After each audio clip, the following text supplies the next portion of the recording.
I just want you to know that you found the right place if you're looking for the Marketplace of Ideas Forum, the virtual forum um, um, um, presented by the Humanities Center, and particularly the Department of Political Science and Communication Study faculty, as well as the Dean's Office, were really instrumental in putting this together. Our presenters are here, so we will be ready to go. I'm sorry, and there is our Dean here as well. So I'm David Sullivan, Associate Professor in Communication Studies, right, at USD. And together with faculty in political science, as well as my peers in comm studies, last year we began exploring some possibilities in getting either a NAT chair going, in particular trying to explore how media practices in the digital age affect public opinion in political processes, right? And as of January 6th, we thought that that was not going to happen. You know, we didn't have our chief kind of speaker available.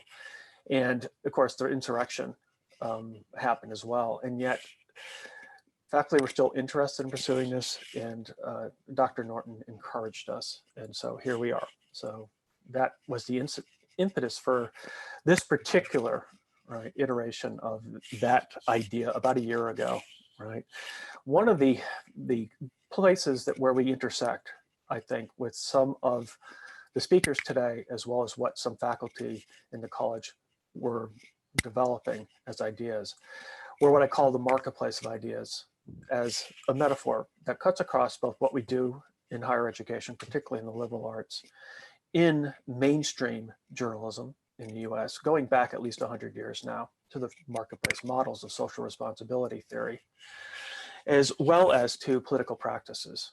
And that would include, obviously, perhaps both party affiliation and other things having to do with public communication and political identity. And I think we have seen how each of those areas has been challenged in the digital age. And in particular, the notion of open marketplace ideas, of voices, and the competition of robust discussion, so that perhaps the good voices triumph over the bad voices, but we let all voices in so that the best rise to the top. That's the John Stuart Mill philosophy that guides this. So we have, for speakers today, we have Michael Stohl, Professor of Communication Studies and affiliated with an appointment in political science at the University of Santa Barbara, so California, Santa Barbara. Scott Horsley, who is Chief Economics Correspondent for National Public Radio, and Robert Evans, who's correspondent for Bellingcat.com. So in a way, Scott represents mass media, and Robert represents kind of the online only media. And of course, they overlap, but the idea was to show just how much, change has happened in the digital age. Dr. Norton, you've been so gracious to help us find funding for this event and to help promote it. So I will leave the floor over to the Dean of the College of Arts and Sciences at USD. Oh, Dr. Sullivan, I'm not going to take up any time at all. I just wanted to welcome everybody who's here and to say thank you to you for pulling this together. I'm very excited as a political scientist, not as a dean, as a political scientist, I'm very excited to hear these particular speakers. And I also thank everybody else in the room who helped David pull this together.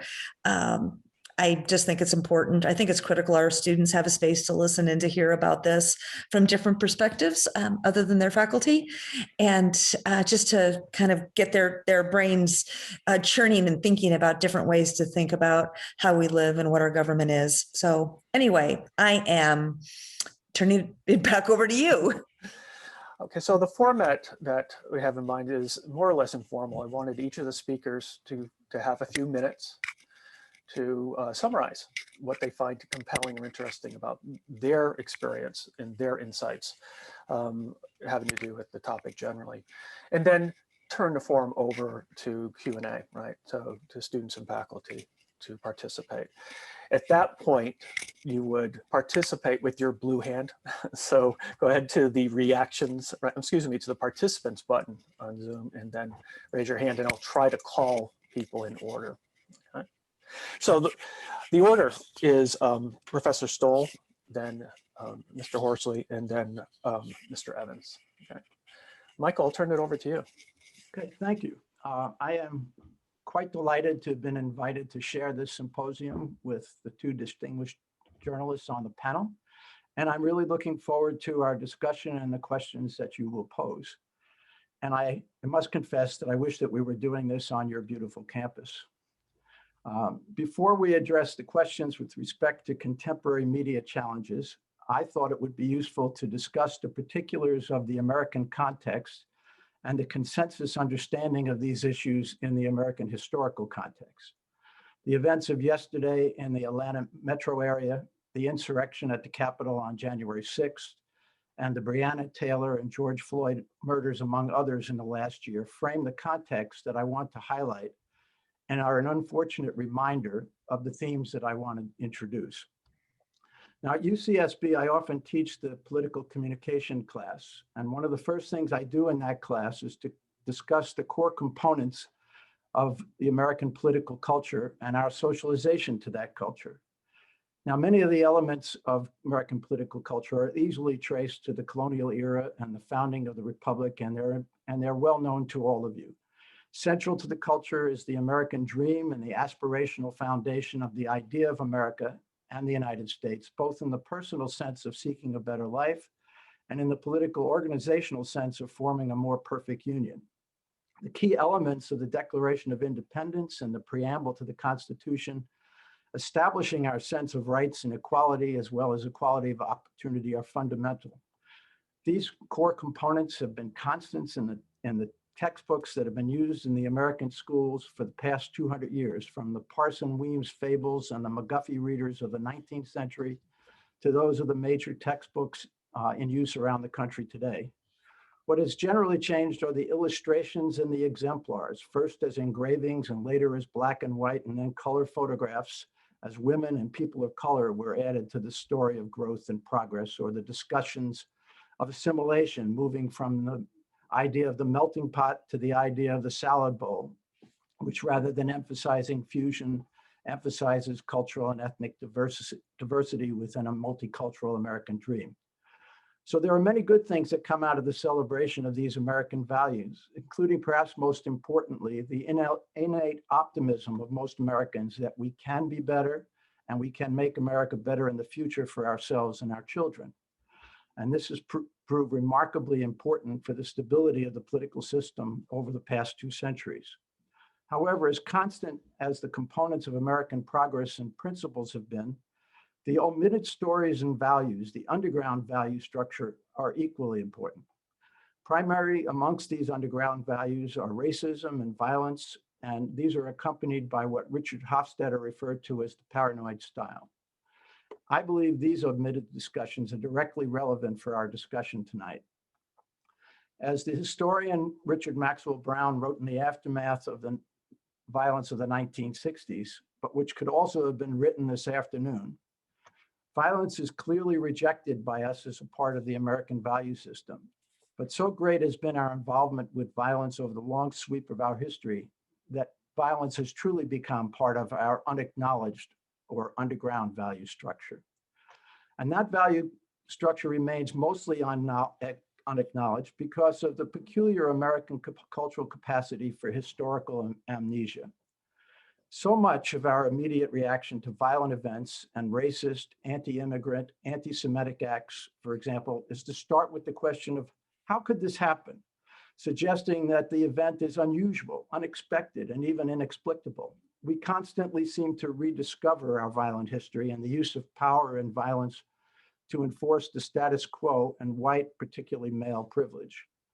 What Hofstadter referred to as the paranoid style is the commonplace suggestion that rose as early as the Salem witch trials in the 17th century, that if something goes wrong, it must be the work of some conspiratorial enemy, some devil in our midst that must be found and controlled, repressed, or eliminated. In the 19th century, it was the first wave of European immigrants, the Irish, the Italians, and the fear of popery. And on the West Coast, Asians, particularly the Chinese. In the late 19th and early 20th century, there was fear of the labor movement and German and East European anarchists. There were Red Scares in the 1920s following the Russian Revolution in the 1940s and 50s during the Cold War. With the successive waves of Hispanic immigration in the past 50 years, we heard from Samuel Huntington, for example, perhaps most well known for his post-Cold War volume, The Clash of Civilizations, about the Hispanic threat, which he saw arising because Hispanics brought their Spanish language and Catholic religion. He expanded his concern after 9/11 to also warn about the Muslim threat and called for the United States to force immigrants to adopt English and the United States to turn to Protestant religions to save itself, quote, against the threats to white Christian English-speaking, quote, Americans, that is, the real Americans. The consequence of this combination of beliefs has been the frequent and consistent use of violence on behalf of the dominant culture to suppress and intimidate threats to that dominance. My first research project done almost 50 years ago, which resulted in my PhD dissertation, was an examination of violent events in the United States from 1890 to 1970. I looked at almost 3,000 events reported in the New York Times, and these didn't include the almost 4,000 lynching which took place during those years and which went mostly unreported at the time. I won't report all the details, but what is most germane is that when one looked at violence around racial issues, labor issues, or political issues, there were greater levels and intensities of violence directed from the top of the status hierarchy towards the bottom during and after each period of war in the United States, the Spanish-American War, World War I, World War II, the Korean Wars, and the initial years of the Vietnam War. In short, the most frequent use of violence was in service in the maintenance of white Christian power and privilege which had been threatened by the dislocations and mobilizations that accompanied war. Most of this violence passed without acknowledgement and not much reflection, as it was not included in the textbooks from most of us learned our American history. That unacknowledged history foreshadows the pattern of violence and hate of the past decade, and eventually the coalition, which was at the heart of the Trump victory in 2016, and to whom today's full culture war investigations are directed to for support. Make America Great Again may have been a slogan, but it was received as a call for the reassertion of white Christian supremacy by many. Through 3 reports released in the last 10 days, we can see the results of the underlying fear of being displaced from an historical position of dominance in the social, political, and economic order by persons of color, women, and those who praise a God unlike their own, or no God.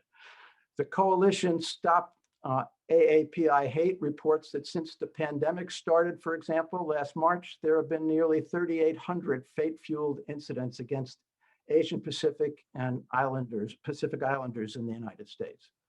The Anti-Defamation League reported that there were 5,125 cases of racist, anti-Semitic, and anti-LGBTQ and other hateful messages spread in 2020, nearly double the 2,700 instances reported in 2019. And the FBI reported that racially motivated extremists pose the most lethal domestic terrorism threat to the United States and warned that the threats could grow this year. Unfortunately, all this is not unusual. In 2009, the Department of Homeland Security issued a report very similar to this year's FBI report. And since 1971, in fact, the FBI has reported almost every year that white supremacists or members of the Christian identity movement were the largest domestic terrorist threat facing the United States. And so we have this history and it's all new again. Why? Let me close just by simply referencing Senator Ron Johnson's radio interview on March 12th with respect to the insurgents who stormed the Capitol on January 6th. Senator Johnson indicated he never felt threatened. He said the quiet part out loud, what many white Americans, particularly those who identify as Christians, have learned to believe. And he said, quote, and mainly because I knew that even though those thousands of people that were marching to the Capitol were trying to pressure people like me to vote the way they wanted me to vote, I knew those were people that love this country, that truly respect law enforcement, would never do anything to break a law, and so I wasn't concerned. Now, had the tables been turned, now, Joe, this will get me in trouble. Had the tables been turned and President Trump won the election, and those were tens of thousands of Black Lives Matter and Antifa protesters, I might have been a little concerned. You have to ask, how is it that Senator Johnson felt comfortable saying that? And why was it that it was only Democrats and members of the media who questioned or condemned what he said, while no nationally elected Republican Party congressperson even was willing to comment? I believe that his comfort in speaking and the surprise of many of those who were arrested for their activities on that day and charged was not from a lack of respect for American values, but rather because they represent those underground values, structure, and privileges, that historic message of white dominance in American politics, and their certainty that they were fighting for the real America against the conspirators who robbed Mr. Trump of his election. Therefore, from their perspective, their violence was in service to American values and not a challenge to it. And that is our problem. Thank you. Well, thanks. It's really good to be here with all of y'all. When Oprah Winfrey interviewed Meghan Markle and Prince Harry a couple of weeks ago, it was one of the most watched TV shows of the year. Nearly 18 million people tuned in, which made it a blockbuster today for both Winfrey and CBS, the network that carried it. But that's less than a third of the number of people who tuned in back in 1993 when Oprah interviewed Michael Jackson, which may say something about the drawing power of the prince and princess compared to the king of pop. But I think it also says something about the way our media landscape has splintered in the 3 decades between those two interviews. Oprah hasn't changed very much, but the media environment really has. As you all know, there are just a lot more options today. And there's a lot of good about that. Whatever you're passionate about, whatever your personal identity is, there is a TV channel or a podcast just for you. But we have also lost some of the shared common glue that used to hold us together as a country. When Sean Spicer lied about the size of President Trump's inaugural crowd back in January of 2017, Kellyanne Conway brushed it off as alternative facts, which was a phrase that stuck in the craw for a lot of us. But the sad fact is there are now way more alternatives for news consumers to choose from. And if they don't like the facts that one channel is serving up, they can easily switch to another that's more in tune with their own personal prejudices. If Fox News gets a little uncomfortable when they report that Arizona has gone for Joe Biden, you can just switch over to a more reliable source of Trump-friendly content like Newsmax or San Diego's own One America News Network. And of course, social media is even more tailored to its users' preferences. You can curate your own Facebook or Twitter feed to bring you exactly the news that you want and none of the contrary evidence that might force you to reevaluate what you already believe. And I'll say this is a problem that affects both ends of the political spectrum. As a country, people on the right and the left have largely sorted themselves into like-minded neighborhoods and counties where they're surrounded by people who shop and think and vote the way they do.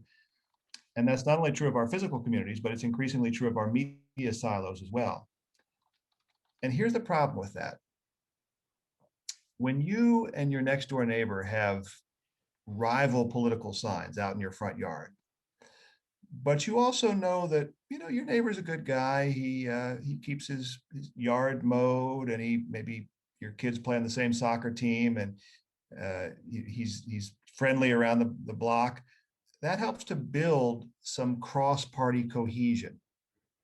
But when all the yard signs on the block are the same, or you don't even need yard signs because you all just know that you're voting the same way. And when your custom-made cable channel and your Facebook feed are all just giving you that same selective picture, it's an echo chamber that gets louder and more extreme and more polarized. It's less of a marketplace of ideas, which suggests that shoppers are weighing the virtues of competing ideas, than a kind of segregated supermarket where some people stick to the organic produce aisle and others never stray from the butcher department.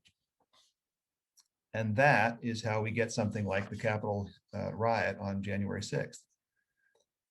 I spent some time at the Capitol that day talking to some of the Trump loyalists who were absolutely convinced that the election had been stolen.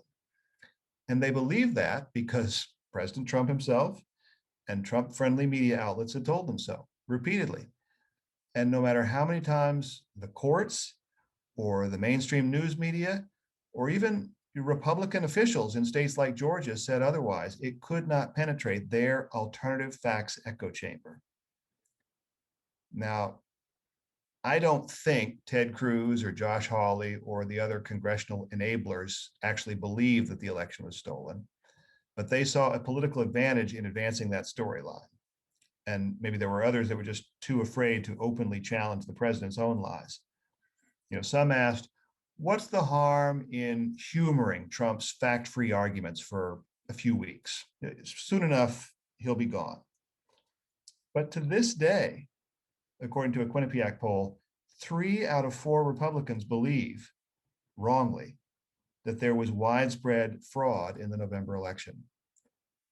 And what's more, that mistaken belief is now being cited as justification for a massive effort to suppress voter turnout in the next election by the same GOP politicians who spread the misinformation in the first place.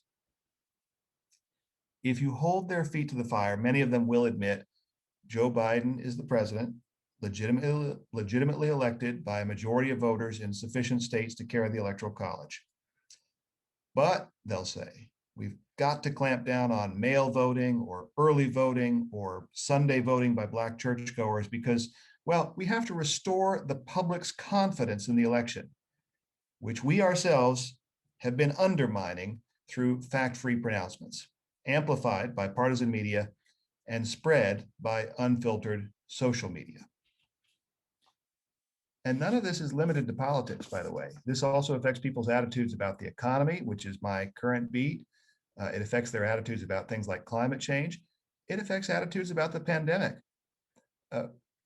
We just did an NPR survey that found 47% of Trump voters would refuse the COVID vaccine if it were offered to them, compared to 10% of Biden voters.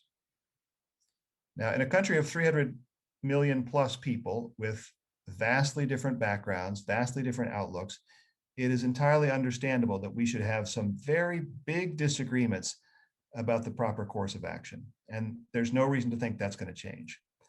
But we can't even have a productive discussion if we don't at least share some common baseline of factual information, if we're not all in the same marketplace of ideas. If each of us is in our own corner of the segregated supermarket, looking at our own custom cocktail of alternative facts, then January 6th is going to be like Groundhog Day, and we're going to keep repeating that bloody standoff. I wish I had an Operation Warp Speed vaccine that I could administer to provide some kind of herd immunity against fake news, but I'm afraid this is a pandemic that we're going to be living with for a while. And unfortunately, maintaining social distance from those with different views is not only not a safeguard in this case, it actually makes the disease worse. The thing that I have been thinking increasingly about over the last year, particularly after the rise of the Boogaloo movement, or whatever it is you want to call it, is the impact that media is having on domestic extremism, and not sort of in the traditional way. The Brinson and Stohl study that was sent out to those of us participating in this quoted Margaret Thatcher, who in 1985 called media reports on terrorist attacks the oxygen of terrorism. And I think that's to an extent accurate, and particularly with the spate of 8chan attacks in 2019, you could see that happening, the coverage of the attacks fueling more attacks and kind of for a limited period of time pushing kind of a new a spate of violence from a very specific sector. But I don't think that's primarily how the media is driving domestic extremism today. I think that picture is more complicated. And I started to see evidence of this actually outside of the United States, when I began reporting on what was happening with ISIS in Iraq and Syria. My coverage of that group and their activities started with a deep analysis of their first major international magazine, Dabiq, and the attendant video and social media propaganda that they put out alongside it. And I was struck by the fact that actual footage and pictures of terrorist attacks and combat, while a significant portion of this propaganda, was not an overwhelming share of it. In fact, a great deal of what I saw seemed to be focused on the cultivation of an aesthetic, both a specific style of dress for the mujahideen, but also slang terms that helped to build a sense of in-group identity, even among young men who had not yet joined the Islamic State on the ground, young men and women. And I think the first person to write well about this phenomenon might have been Simon Cauty of The Atlantic, who authored an important piece called The Challenge of Jihadi Cool in December of 2015. He quoted an ISIS-sympathetic Twitter user and a blogger who went by the names Bint Emergent or Bint Chaos. Bint is an honorific Arabic word for daughter or girl. She rather aptly outlined the reasons that people like her found ISIS propaganda impactful. And I'm going to quote her here. Jihadis look cool, like ninjas or video game warriors, gangsta and thuggish even. The opposition doesn't. She was writing from the perspective of someone in the West considering the task of joining the Islamic State. The opposition then, in her words, was, quote, Team CVE, or Countering Violent Extremism, who she described as Anglo-American counterterrorism entrepreneurs whose role, state or self-appointed, is to challenge extremist narratives and consists mostly of middle-aged white guys with a smidgen of scared straight ex-mujahids, ex-jihadists, and a couple of middle-aged women. Now, today, the Islamic State is, of course, on somewhat of a downswing. The so-called digital caliphate that once terrorized the world has been largely purged from mainstream social media. And Team CVE, if you want to use that term, has turned its head to new, redder pastures. In the wake of white supremacist shootings at the Tree of Life Synagogue, El Paso, and Christchurch, and then the Capitol insurrection of January 6th, a whole rush of new money and new eyes has come into the field, and that's brought a flood of new experts who are rebranding themselves in opposition to the far right. But the problem is still the same that it was in 2015. On one end, you've got a bunch of mostly middle-aged, government-supported entrepreneurs and scared straight formers trying to warn people away from extremism.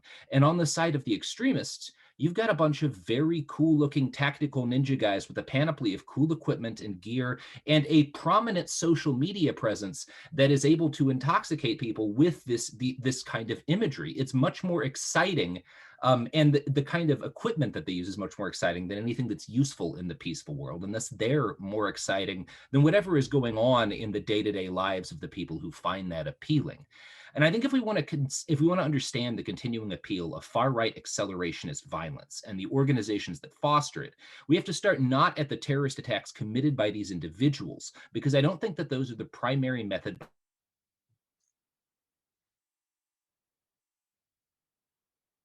How did I get muted again? That's peculiar. I think if we want to understand the continuing appeal of accelerationist violence, we need to start not necessarily at the terrorist attacks that these commit, because I don't think that's the primary method by which these causes recruit. I think you need to start with the aesthetic. This has again been building for a while. You can see traces of it in the early rise to prominence of the Azov Battalion in Ukraine and its popularity among Western neo-Nazis. You can also see it in US-based fascist groups like the Rise Above movement, who reached prominence in the months of street battles with anti-fascists that preceded and included the first Unite the Right rally in Charlottesville. Now, one method by which RAM, the Rise Above movement, and groups like the Proud Boys recruited and spread their message was, in fact, videos of street fights, which you could draw as a comparison to media coverage of terrorist attacks. The best example of this would be famous footage of Ethan Nordine, who's currently incarcerated for his participation in the Capitol insurrection, knocking out an anti-fascist in, I believe it was Portland, actually. Now, carefully curated clips of knockout blows were part of how these groups drew in new members, but I would argue that the aesthetics they crafted for themselves played a larger role in why people remained. RAM sold lines of athletic wear and MMA gear, which gave both their members a unifying sense of fashion and connected them to European fascists who had their own lines of athletic wear and MMA competitions. Cross-border fascist solidarity was then enabled by consumerism. It was the same with the Proud Boys. As street brawls grew more common, particularly in the Pacific Northwest, Portland came to be seen as a proving ground for new members of these groups, a place for Proud Boys in particular to earn their third degree, which is kind of a way to rank up socially that involves getting into a fight. I attended many of these rallies. I had my hand broken at one of them by a Proud Boy. And I would often, prior to that, hang out on their side of things just to observe the group dynamics.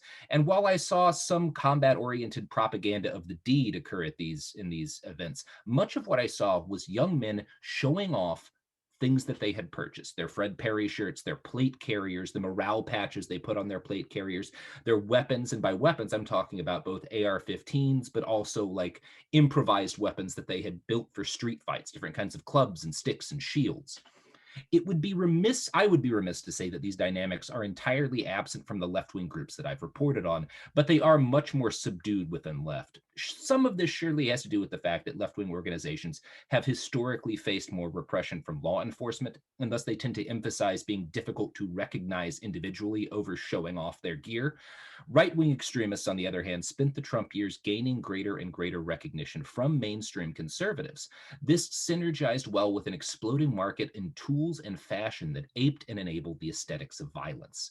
The Boogaloo movement is probably the most prominent new extremist development in the country right now, and it says something rather dire about our present state of affairs, that an ideological movement predicated on worshiping the idea of collapse and preparing for violent civil conflict could gain tens of thousands of sympathetic adherents in a matter of weeks. It happened very quickly online. The Boogaloo is so crucial to understanding how modern extremist groups recruit, in part because its early rise featured absolutely none of what Thatcher would call the oxygen of terrorism. One could argue that the Boogaloo reached its numeric peak before any terrorist attacks were carried out by its sympathizers.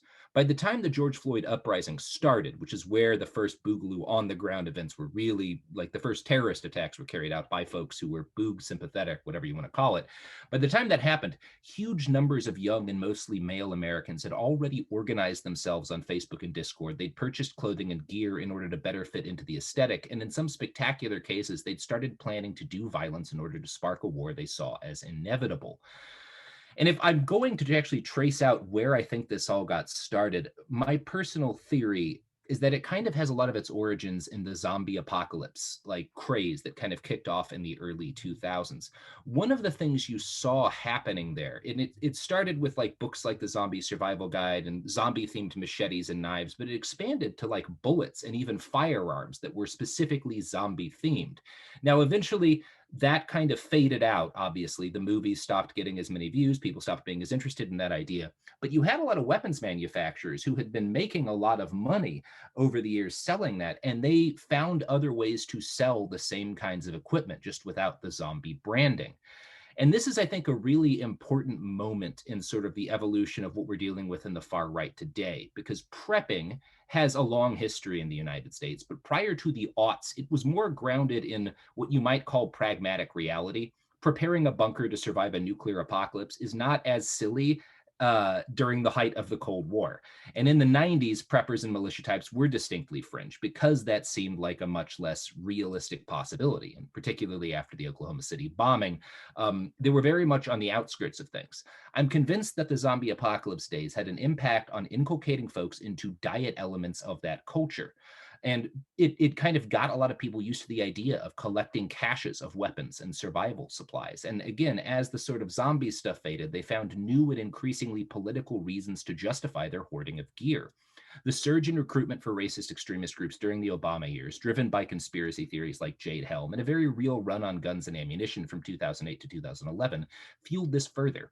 By Obama's second term, production of firearms and ammo had caught up with the new levels of demand, and the manufacturing of arms, ammunition, and tactical equivalent exploded into a bona fide domestic industry. Civilian classes on close quarters combat spread throughout the nation, and manufacturing breakthroughs led to AR-15 style rifles that were customizable down to the tiniest part, meaning people could express their individual beliefs and even their comedic sensibilities with the firearms that they built and with the body armor that was equally customizable. The problem with this was that most people doing all this collecting had nowhere to show off their cool gear. Some joined militias, some participated in 3-gun competitions, but most found themselves showing off their weapons online in various communities.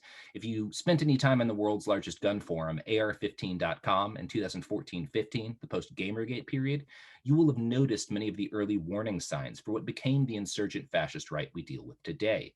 Now, this period was also the time where social media ate the old internet and led to an explosion in extremely partisan news websites like Breitbart and the ultra-viral success of InfoWars. These fake news sites made huge amounts of money stoking the rage and anxiety of their readers over gun confiscations, the coming of President Clinton, and migrant invasion. They also, 2A1, sold survival gear, storable foods, body armor, and tactical gear, and of course, parts for AR-15s. The rise in street fighting gave many of these people a place to show up in the real world with their customized battle gear. I don't mean to underemphasize the recruitment value of viral punching videos and of terrorist attacks, but by the time the Proud Boys and Antifa were brawling in the streets of Portland, several 100,000 Americans had already sunk significant amounts of money into what we might call an investment in collapse. And that, more than anything, is where the Boogaloo movement comes from. It is the inevitable result of a mass media sphere dedicated entirely to convincing mostly young white men that violence and tyranny are coming for them it does this in order to sell them the tools to resist that tyranny. Modern right-wing extremism is thus, in my mind, powered as much by the sunk cost fallacy, by these investments in future violence, as it is by anything else. Okay, thank you, each of our presenters. Certainly a lot of, I was going to say fighting words there, but that's probably the wrong term to use. I'll leave the floor open for discussion for participants. What an excellent discussion. Thank you for all three panelists for sharing your thoughts on today's media and political landscape. I'm curious, you talked a lot about the changes in media that have shaped attitudes and exacerbated hate in the last couple of decades.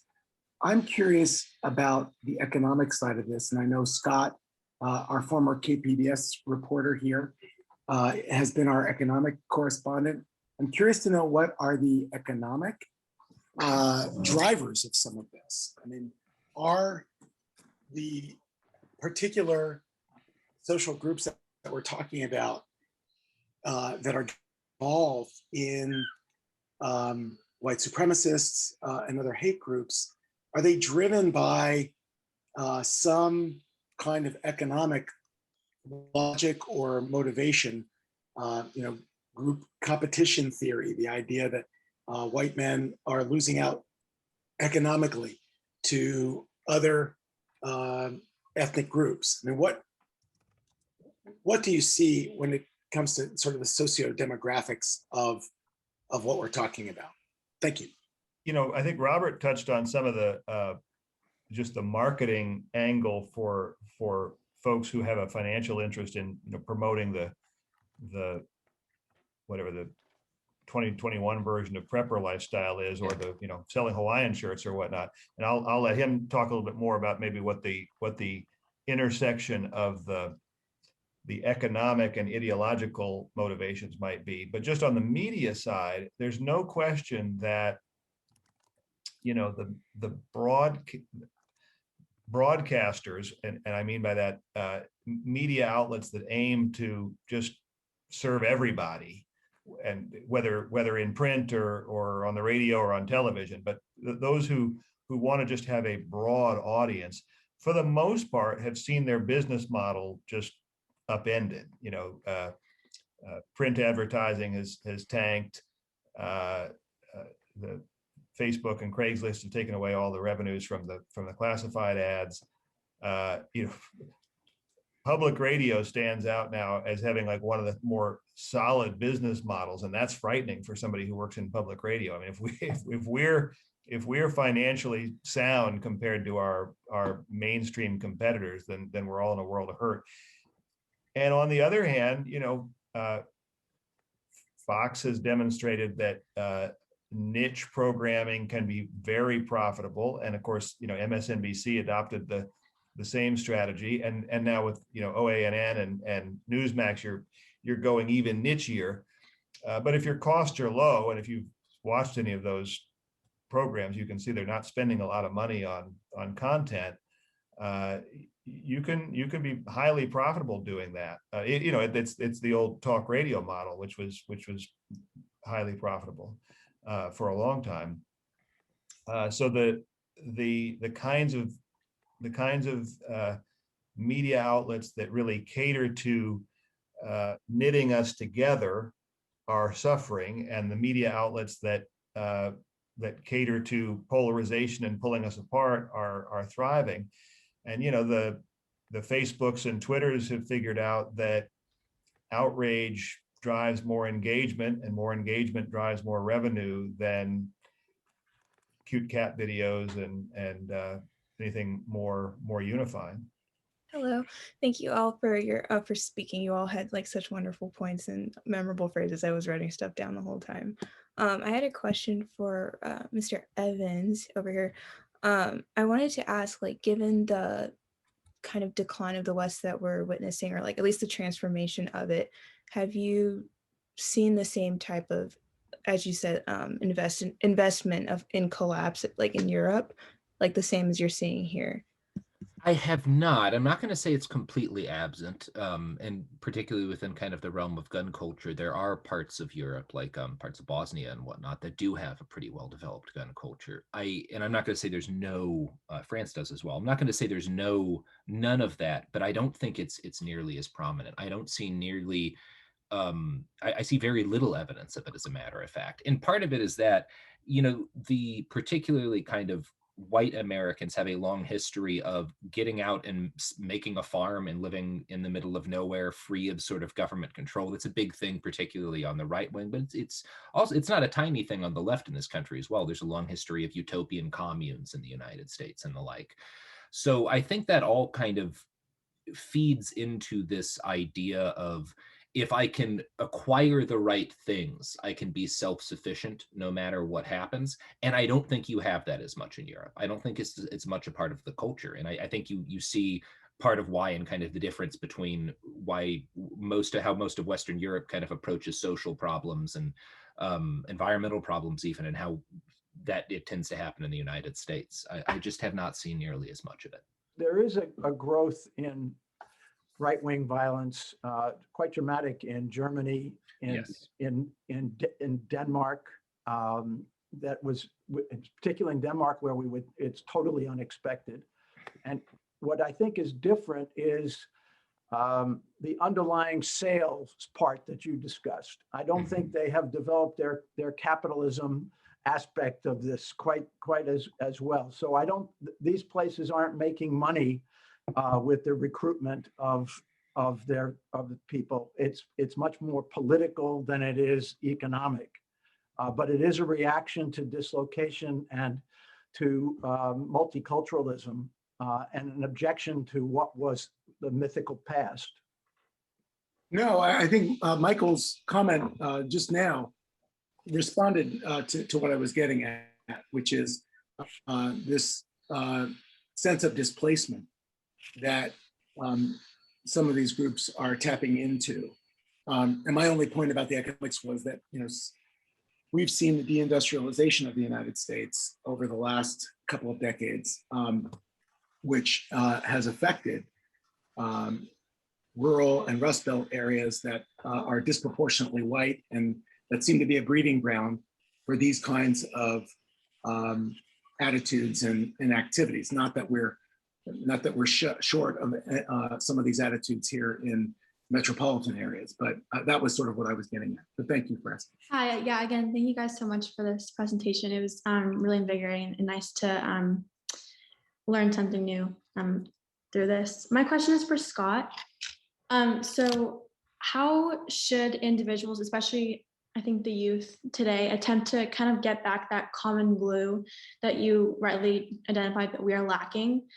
Is it through the individuals getting exposed to all different kinds of news, like media sites, or do we attack the media sites that are presenting the facts, like misrepresenting the facts? Like, how do we combat this? Yeah, as I said, I wish I had a better vaccine or an antidote for this trend. I mean, I do think it's certainly helpful if you if you adjust your own media mix a little bit, so you're at least exposed to what other people are hearing, maybe that means adding some folks to your Facebook feed or your Twitter feed that come from a very different background and maybe have a very different attitude towards you. Although, hate clicks don't really count. If it's just in service of, I want to see what those nut jobs on the other side of the fence are thinking, it's kind of a tourism way. I don't know that that's any kind of answer.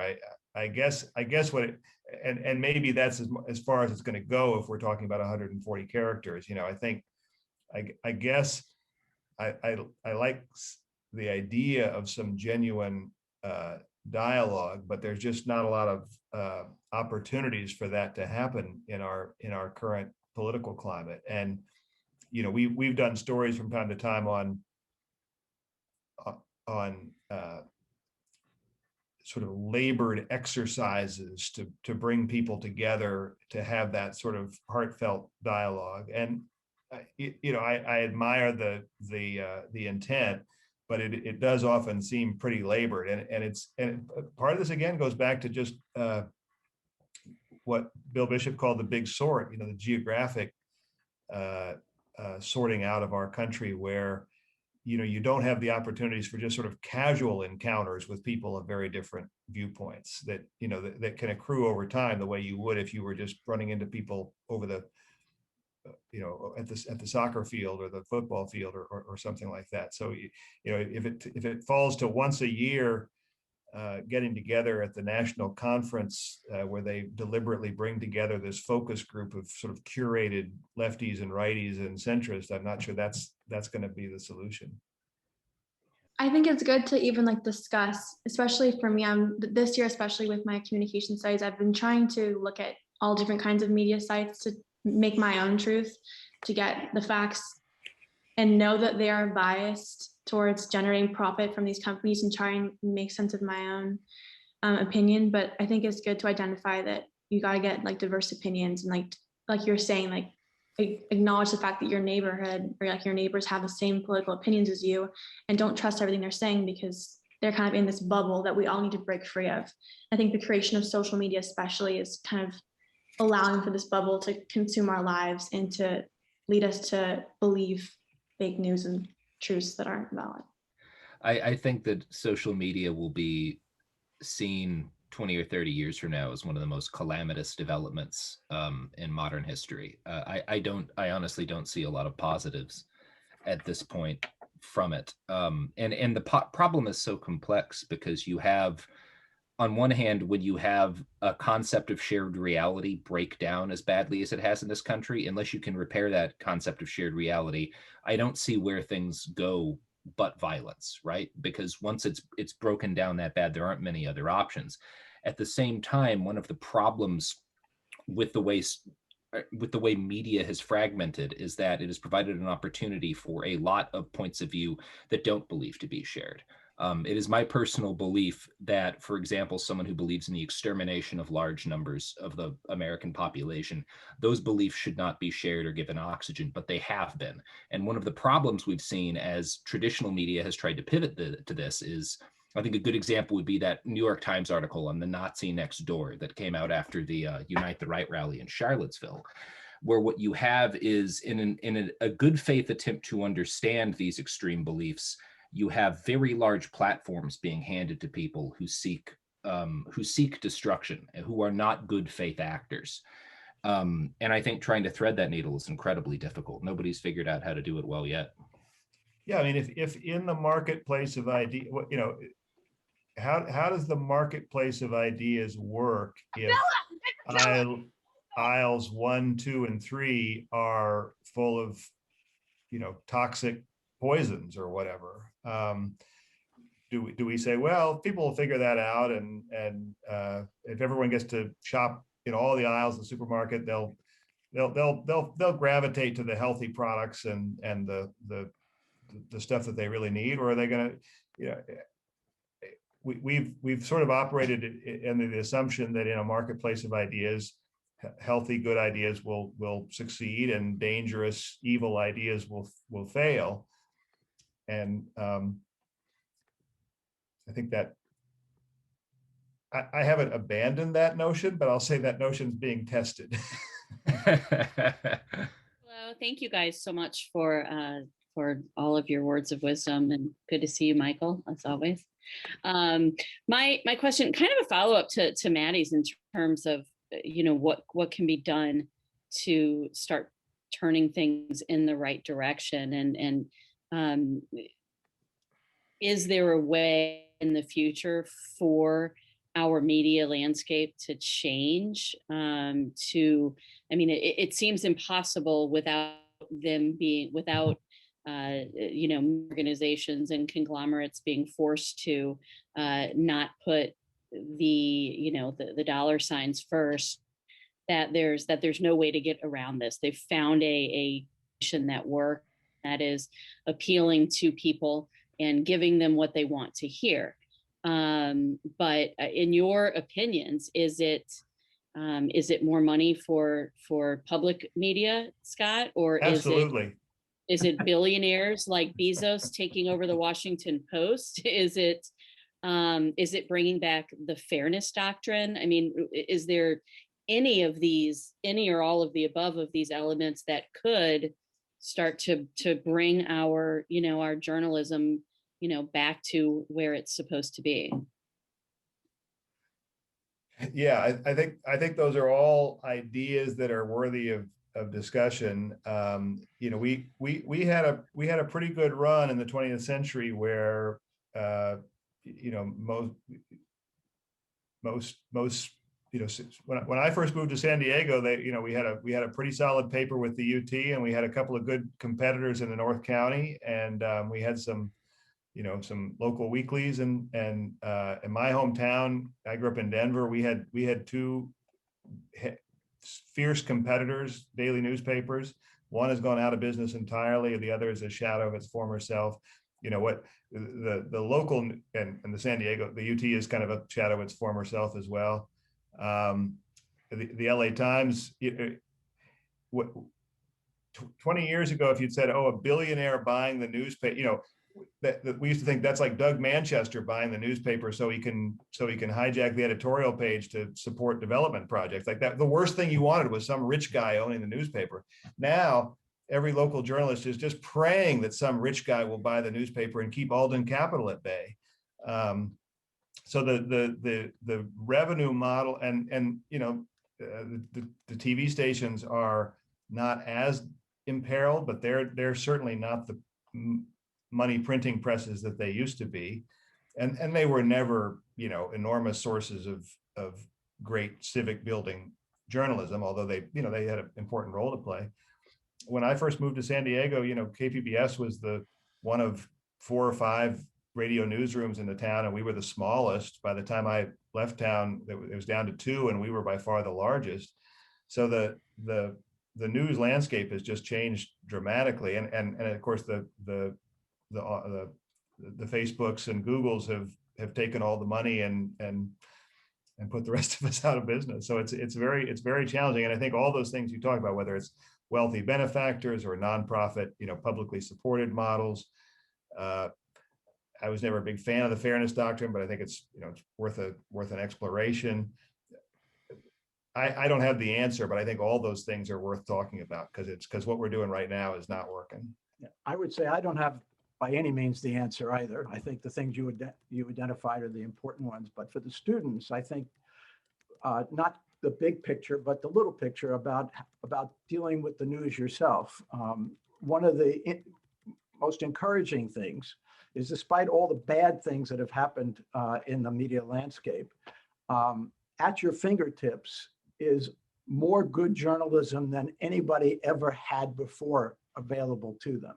You just have to work at it and not rely on a Facebook feed, but actually work at it and look for the alternatives, find the good ones. You've got 2 representatives here. Bellingcat is excellent for one set of study and investigative journalism. Obviously, NPR, every time we do a study about the impact of knowledge of what's going on, NPR rates at the top in terms of what their audience knows about what's going on in the world.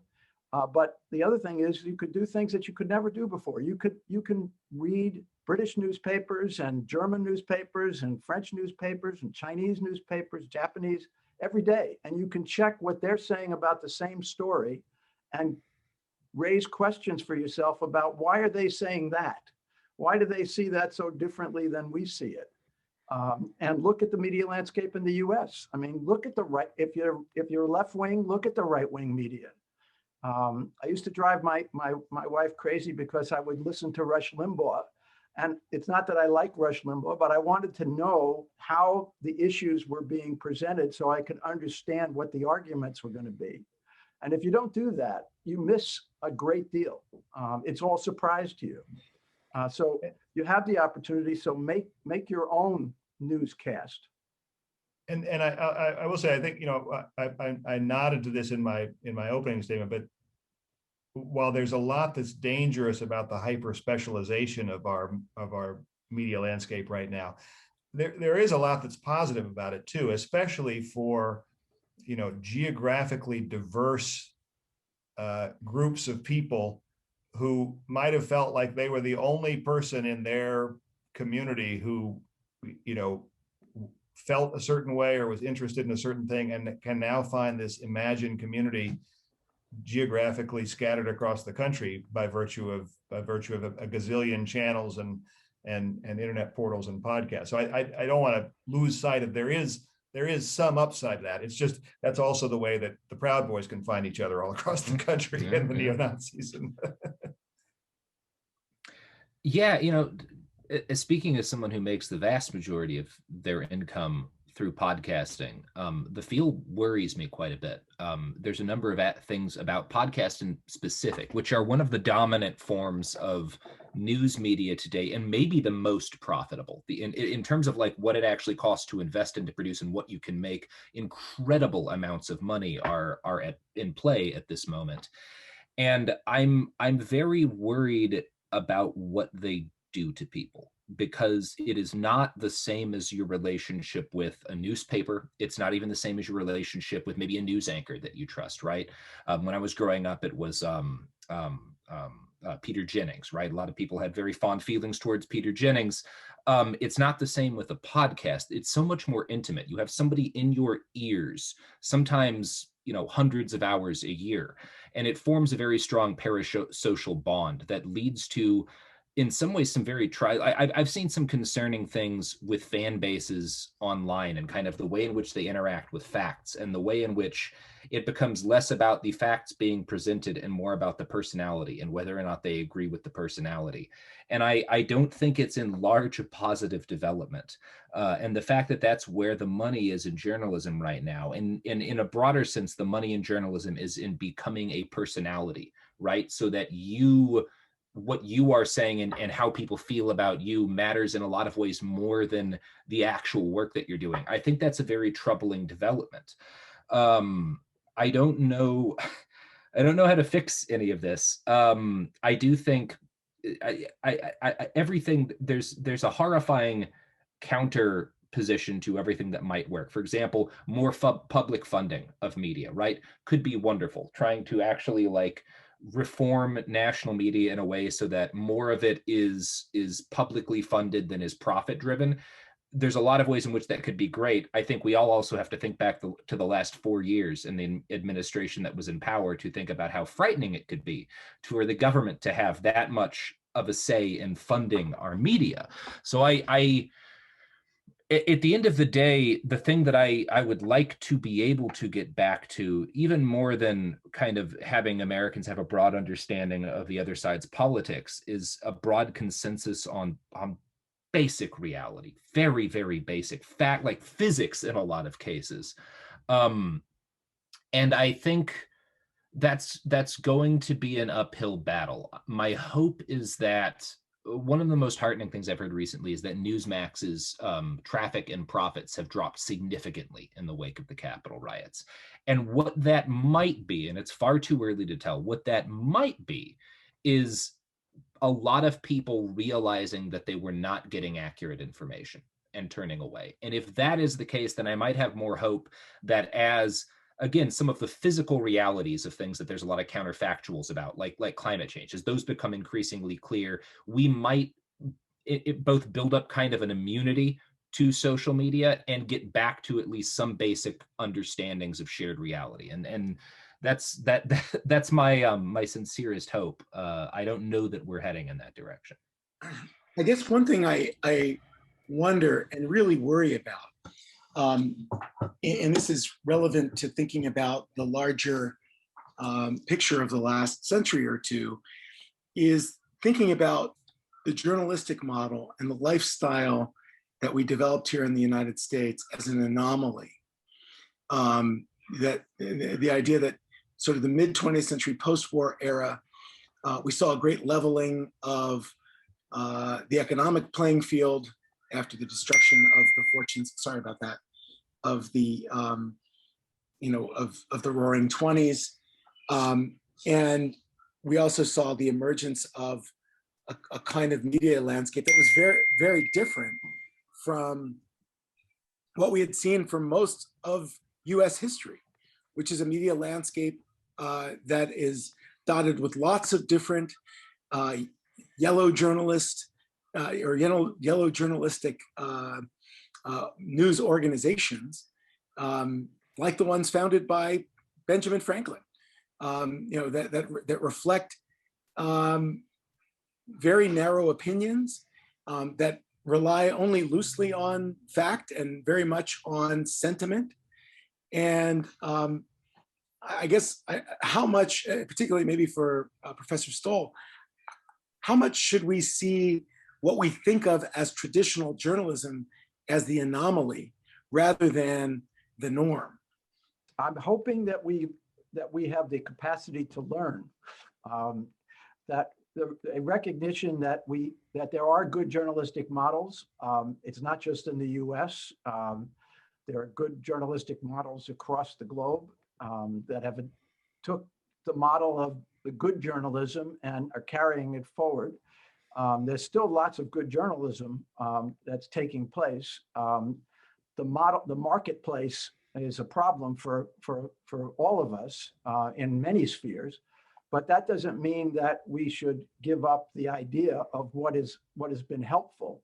And in my mind, with improvements of the democratic idea came the improvement of the way that journalism was conducted.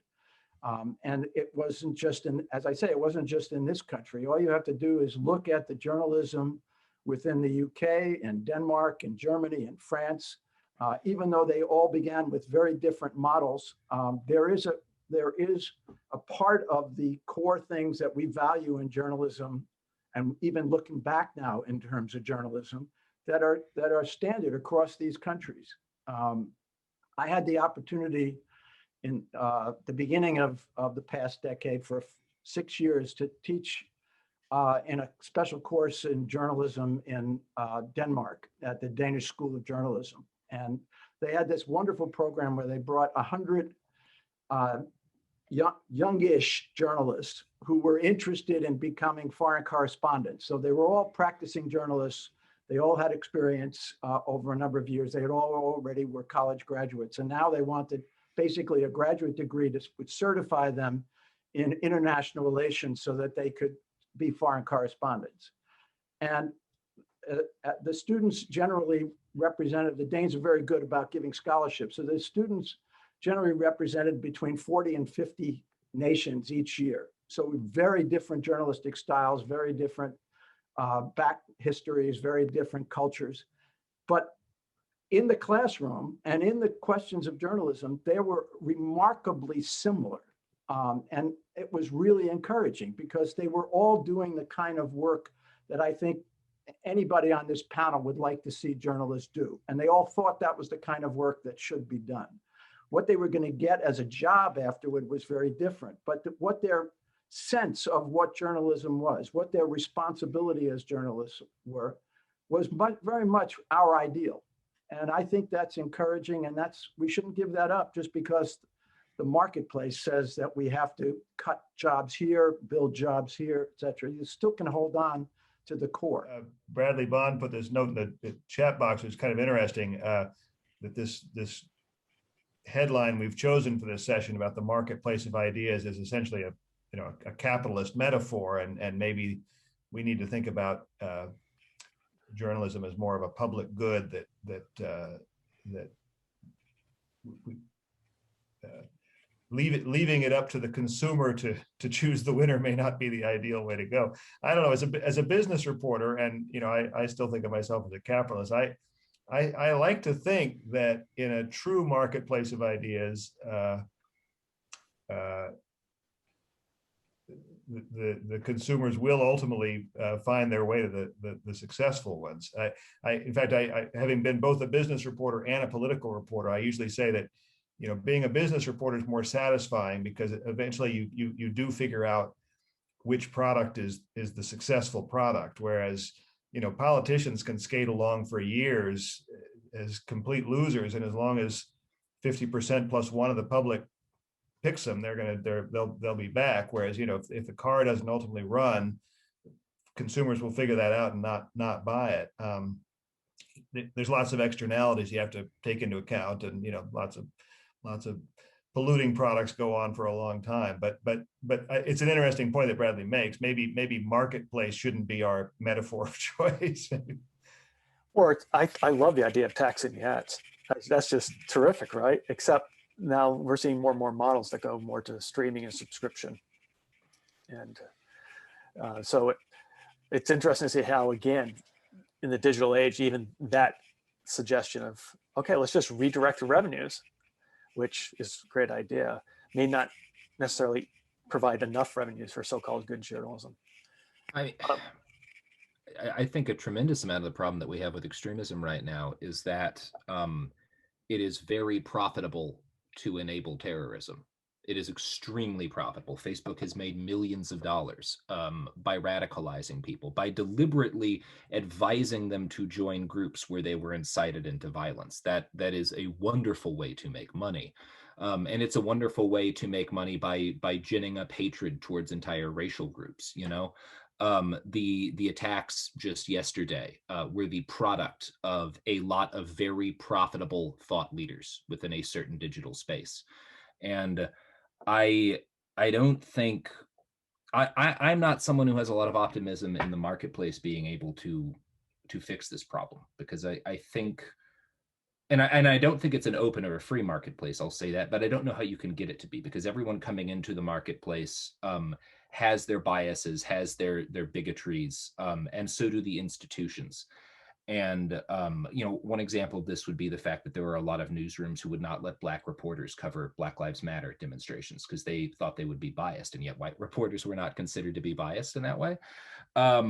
So I don't know what the solution is, but I'm not optimistic that it's a market one. Yes, I know we don't have a lot or any time left, but I thought maybe I'd try to quickly bring it back a little from the media, a little bit back to just the topic of hate groups and extremism, and especially in light of the attack yesterday. Is this, a lot about the media and polarization and the blame in terms of fueling this fire, but at what point, and this is a little bit of a question to help my students that have still here an hour and 15 minutes in, to give them some nice quotes for their papers that they have due pretty soon on this topic. But when do you think, the polarization of the media, we talk about it a lot going back to the invention of cable and these 24-hour news and all of the competition and the choices, et cetera, and so forth. But at what point does the polarization turn into tribalism? Right, which I feel like is sort of like the gateway drug from polarization to tribalism to extremism. And do we blame the media for that, or is there some other key element that's drives from just polarization to wanting to kill people that don't have the same beliefs as us? And so what is the driving factor there that's driving us from just being polarized because of the media to to wanting to kill each other? Well, I think whatever that threshold between polarization and tribalism, wherever it might be, I think we're on the other side of it. I think we're in the tribal zone now by some margin. I saw some poli-sci paper the other day. They were trying to rank senators, like Senator Manchin, who's kind of a target for some Democrats now because they feel like he's too moderate. He's not progressive enough.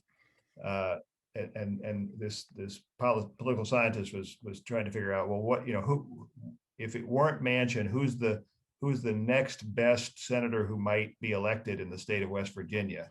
Anyway, they were trying to do sort of how does this person compare to his likely replacement in akin to what they do in baseball, where they try to say, wins above the replacement player if somebody were to take out this shortstop and put in a different shortstop to evaluate how much better is he than the typical shortstop. But what struck me was when they plotted all the senators, all 100 senators, all the Republicans were more conservative than all the Democrats. There was no overlap at all. So the most liberal Republican senator is more conservative than the most conservative Democrat. That was not always the case. And it also used to be true that you had lots of different alliances that would shift around depending on what the issue was, whether it was an economic issue or a social issue, and we are truly polarized now in the physical sense that all the factions have more or less aligned on a whole range of issues, even though, to my way of thinking, there's no particular reason why someone's viewpoint on, say, gun control should dictate your position on abortion or drilling on federal lands or fishing limits or whatever. But basically, we're shirts and skins now. And if you tell me what voter A's position is on X, I can predict with pretty good accuracy what voter A's position will be on every other issue that is contentious. And that's when you get into a really dangerous place, because it was those cross-cutting alliances that used to make used to be the lubrication for a lot of action and progress, and you don't have that anymore. I would say there's a lot of solidarity that comes with tribalism, but it's my tribe versus the other guys. I agree with you completely on the tribalism and polarization, but I do think there's still there is and has been a long distance between being a member of the tribe and being a violent member of the tribe. Yeah. And luckily, still, the numbers are still relatively small. It could be much worse. And what the new media landscape does is it accelerates the speed and the breadth of the ability to get hate messages to and recruit. The messages existed 25 years ago, and 40 years ago and 50 years ago, but it took time. You had to use the mail. You had to wait for the newspaper reporting to come and to be spread. You had to wait for the messages. You had to meet generally in person eventually to be able to mobilize with, et cetera. So it took more time. It happened, but it took more time, except in places where the tribe was almost monolithic. So where there was a very tiny minority and the larger majority, it was much easier to move to violence. But in metropolitan areas, it was in spaces, not across the whole city, and across states, it was in spaces. So now you mobilize even globally, but obviously in much larger spaces. So it's the speed and the acceleration of the capacity to get material to people that is really the threat. we're still lucky that the numbers are still small. And I think, you know, I do think the polarization that you were talking about, you can chart. Mann and Ornstein have a series of studies which show that exactly what you were discussing, and showing it moving from the 70s to the present in terms of where those coalitions could form and how they just, the red and the blue just separate until there's no overlap. But that seems to me that's the smallest part of our problem in terms of extremism.